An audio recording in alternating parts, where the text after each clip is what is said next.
Welcome friends in our Gunankan classes. Today in this video we discuss about practice set number 4. तर या भागामध्ये आपल्याला practice set number 4 जो आहे म्हणजे सराव संच 4 आहे तो सोडून घ्यायचा आहे. तर गेल्या व्हिडिओमध्ये आपण इंटेजर्स म्हणजेच काय म्हणजेच पूर्णांक संख्यांचा चांगल्या पद्धतीने अभ्यास केला आहे. त्यांना कशा पद्धतीने निगेटिव्ह साइन द्यायचं, पॉझिटिव्ह साइन कसं द्यायचं, म्हणजे धनसंख्या कशा ओळखायच्या, ऋणसंख्या कशा ओळखायच्या हे आपण पाहिलं. तर त्यामधला फरकही पाहून घेतला. त्यानंतर या व्हिडिओमध्ये आपल्याला काय करायचं आहे तर सराव संच सोडवायचा आहे. चला तर मग वेळ न घालवता आपण सराव संच सोडवायला सुरुवात करूया. तर चला पहिला प्रश्न पाहूयात. प्रश्न नंबर पहिला, classify the following numbers as a positive numbers and negative numbers. म्हणजेच खालील संख्यांचे ऋणसंख्या व धनसंख्या असे वर्णन करा.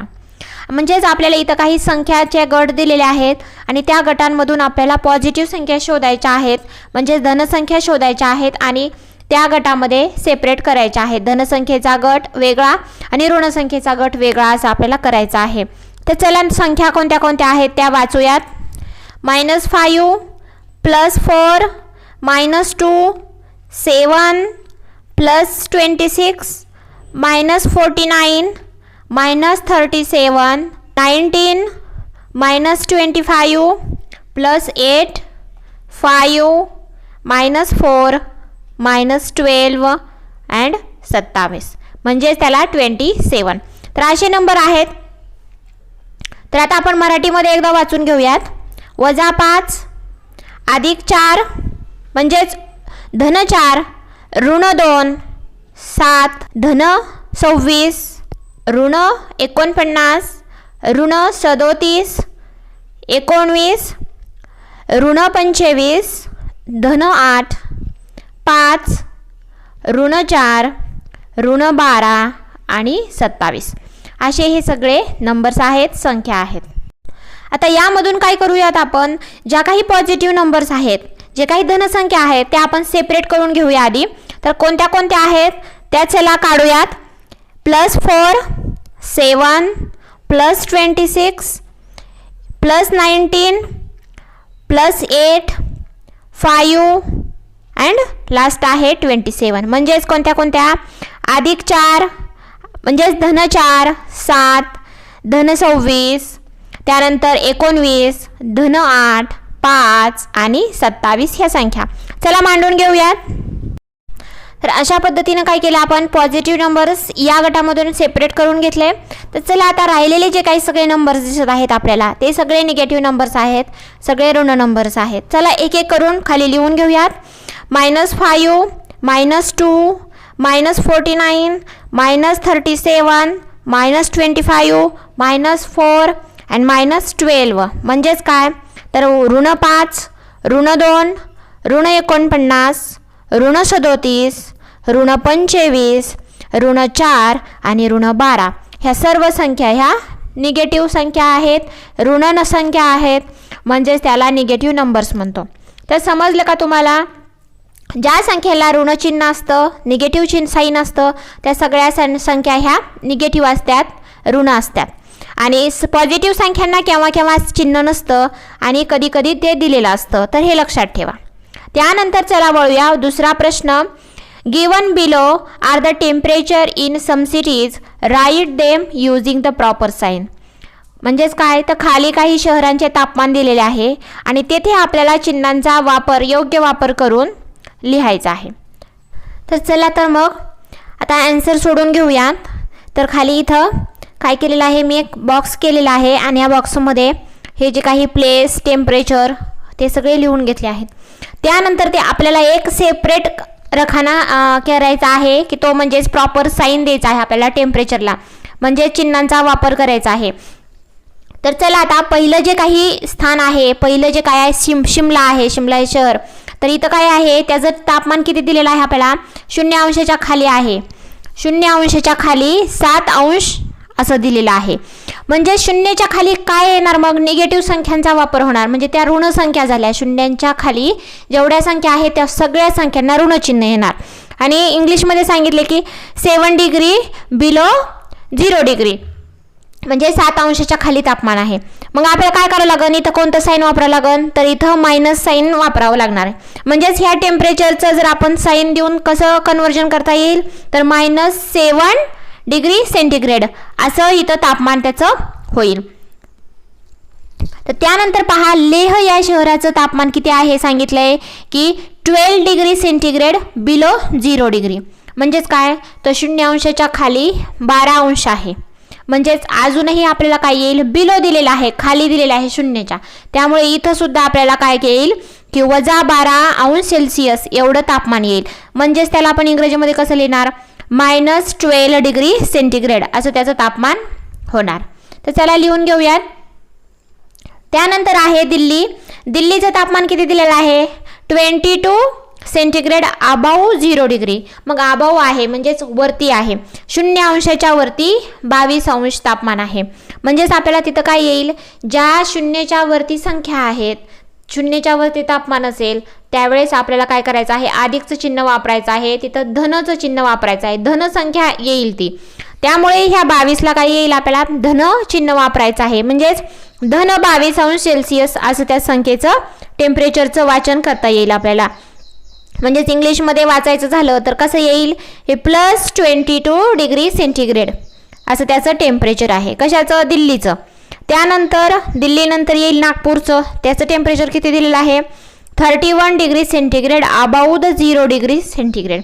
म्हणजेच काय, तर 0च्याच अबाव आहे. आणि त्यानंतर शिमलाचं काय आहे, बिलो. बिलो म्हणजेच खाली, अबाव म्हणजे वरती, 0च्या वरती जे काही आहे ते सगळं प्लस आहे, ते सगळे धनिक संख्या आहे. तर मग त्याला डोळे झाकून काय द्यायचं, प्लस साईन द्यायचं. बिलो आलं की मायनस साईन द्यायचं. मग आपल्याला इथं सुद्धा आता प्लस साईन द्यावं लागणार आहे, +31 डिग्री सेंटीग्रेड म्हणजेच धन 31 अंश सेंटीग्रेड, म्हणजेच धन 31 अंश असं त्याचं तापमान होईल. तर लक्षात आलं का तुमच्या. जर अशा प्रकारचा प्रश्न आला तर लक्षात ठेवायचं, 0 अंशापेक्षा वरचं म्हणजेच अबाव असतील तर काय करायचं, प्लस साईन द्यायचं, आणि बिलो द असतील तर मायनस साईन द्यायचं. तर चला त्यानंतरचा प्रश्न आहे तो सोडून घेऊ.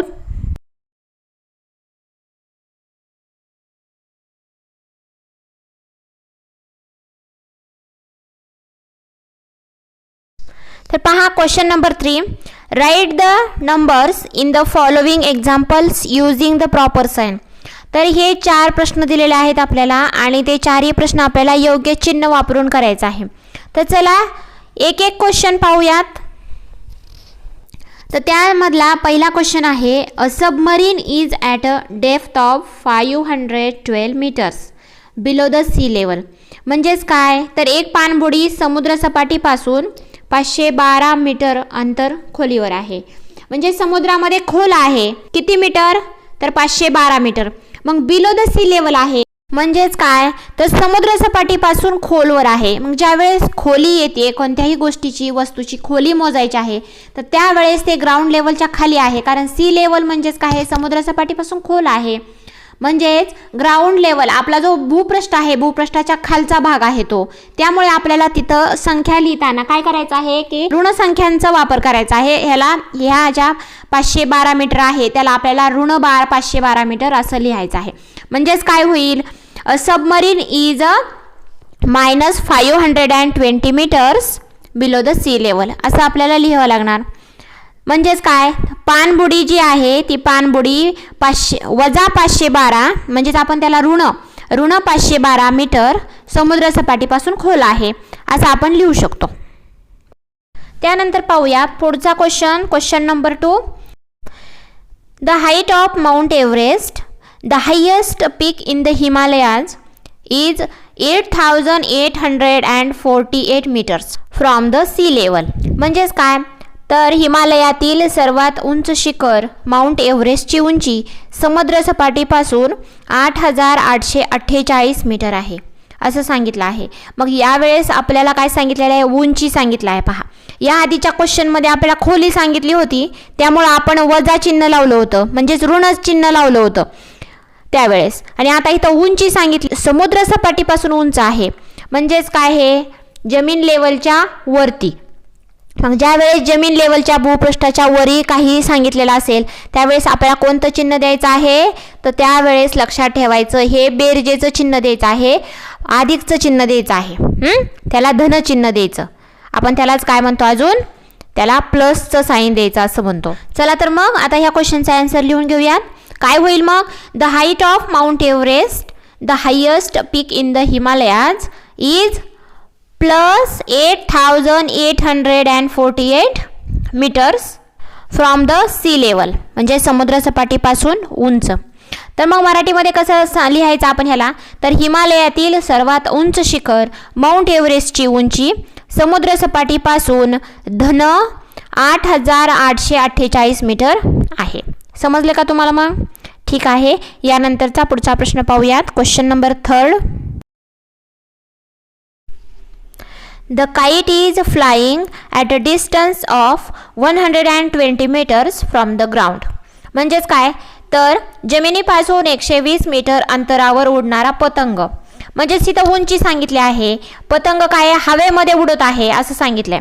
म्हणजे जमिनीपासून 120 मीटर उंचावर काय होत आहे, पतंग उडत आहे. मग ती उंची झाली आहे. मग उंची सांगण्यासाठी आपल्याला काय करावं लागेल, प्लसचं साईन द्यावं लागेल. मग चला लिहून घेऊयात. A kite is flying at a distance of plus 120 meters from the ground. तर त्यानंतर मराठीमध्येच कसं येईल, तर जमिनीपासून अधिक धन 120 मीटर अंतरावर पतंग उडत आहे. तर अशा प्रकारे याला साईन द्यायचं आहे. तर समजलं का मग? चला पुढचा प्रश्न पाहूया. The tunnel is at a depth of 2 meters under the ground. म्हणजेच काय, तर भुयार जमिनीखाली 2 मीटर खोल आहे. मग जमिनीखाली आहे म्हणजेच आपल्याला काय करायचं आहे, तर निगेटिव्ह साईन वापरायचं आहे. लक्षात आलं? तर चला आता लिहून घेऊया question. The tunnel is at a depth of, इथं काय चेंजेस होईल, फक्त -2 मीटर्स अंडर द ग्राउंड या प्रकारे होईल. त्यानंतर मग मराठीमध्ये कसं, भुयार जमिनीखाली वजा म्हणजेच त्याला ऋण 2 मीटर खोल आहे. भुयार जमिनीखाली ऋण 2 मीटर खोल आहे. अशा पद्धतीचे आपल्याला हे आन्सर लिहायचे असतात. तर या पद्धतीचेच तुम्हाला क्वेश्चन येणार. मग त्या पद्धतीने लक्षात ठेवा की डेप्थ आलं किंवा अंडर आलं, बिलो आलं, तर काय करायचं आपल्याला, तर त्यावेळेस आपल्याला निगेटिव्ह साईन यूज करायचा आहे. आणि अबाव आलं, त्याच्यानंतर फ्लाइंग असेल, above the ground level, up आले, अशा पद्धतीचे हाईट आले, हायेस्ट आले, अशा प्रकारचे जर वर्ड आले तर त्यावेळेस लक्षात ठेवायचं की आपल्याला तिथं उंची सांगितली आहे, म्हणजेच प्लस साईन वापरायचं. तर समजलं? मग अशा पद्धतीने आपण हा पूर्ण प्रॅक्टिस सेट सोडवलेला आहे, प्रॅक्टिस सेट नंबर 4. तर विद्यार्थी मित्रांनो, आजचा व्हिडिओ तुम्हाला कसा वाटला? मला खात्री आहे हे सर्व प्रश्न तुम्हाला अगदी सोपे वाटले असतील आणि तुम्हाला सोडवायला फार मजा आली असेल, ठीक आहे? तर यानंतरचे असेच आपण हसत खेळत प्रश्न सोडवणार आहोत. तर आजचा व्हिडिओ तुम्हाला कसा वाटला? जर आवडला असेल तर प्लीज एक लाईक करा. जर तुम्ही सबस्क्राईब केलं असेल तर थँक्यू सो मच. जर सबस्क्राईब करायचं जर राहिलं असेल तर आता लगेच सबस्क्राईब करून ठेवा, ठीक आहे? तर असेच आपण नवनवीन आणि छान गणितातील सोप्यातले सोपे घटक घेऊन येत आहोत. त्यासाठी तुम्हाला काय करणं आहे, सबस्क्राईब करणं गरजेचं आहे. तर आपल्या चॅनलला सबस्क्राईब करा आणि हे आपले व्हिडिओ आहेत, या व्हिडिओना पाहण्यासाठी त्यावरती क्लिक करा. तर चला भेटूया पुढील व्हिडिओमध्ये. तोपर्यंत काळजी घ्या, अभ्यास करा, हसत खेळत राहा.